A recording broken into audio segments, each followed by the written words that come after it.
recently I've had some challenges. As I say, last year I got diagnosed with prostate cancer. I also found I've got a slipping hiatus hernia as well, and I've got issues with my throat and vocal cords, and I've got a load of sort of health things that have crept in.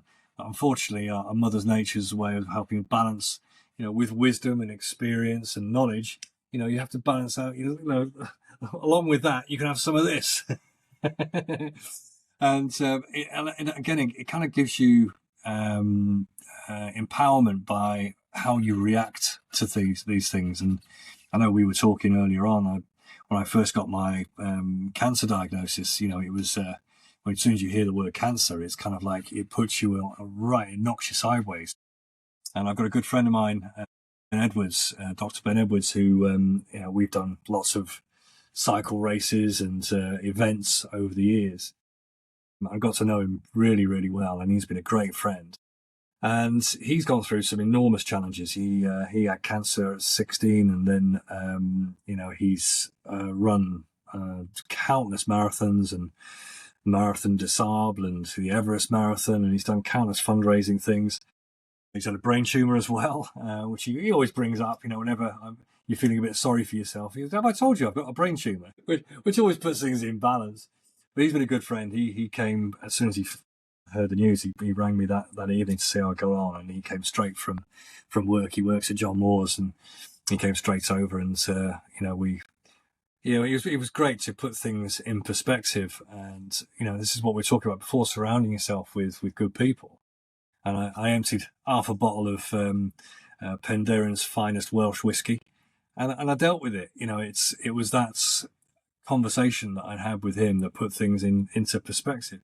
Maybe the wee nip of whiskey helped as well. But it's how you react to it, isn't it? And of course, I've now packaged that into a space, and I'm now on active surveillance. I had an MRI on Monday, and I still get what they call scanxiety, because I'm now on what they call active surveillance. So I'm going to be monitored every 3 months to see if there's been any changes before potentially that may escalate to obviously the more invasive treatments, which do have potential unpleasant outcomes or side effects as well. So I'm at an age where we're kicking the can down the road a little bit, but it's been a learning opportunity on learning resilience and stoicism. And then we had a real shocker this in August, I think it was, where I nearly lost my daughter, and then 5 days later we lost our first granddaughter. So that was quite a significant flag in the ground. And whilst it was a terrible experience, and we're still coming through that at the moment, my wife and my daughter, the general trajectory is up, which is good. But there are triggers, and there's all sorts of ups and downs, and I liken it to a spider crawling into an inkwell and then going across a sheet of paper. Sometimes it's up, it's down. There's no linear path to it. It's all over the place. But the general journey is forwards.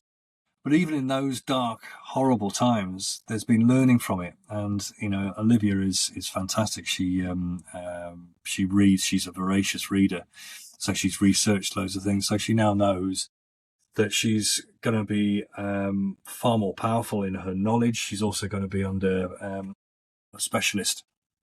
If she gets pregnant again, then she'll be in with a specialist. So there's all sorts of really positive outcomes from it, and we've drawn closer as a family as well.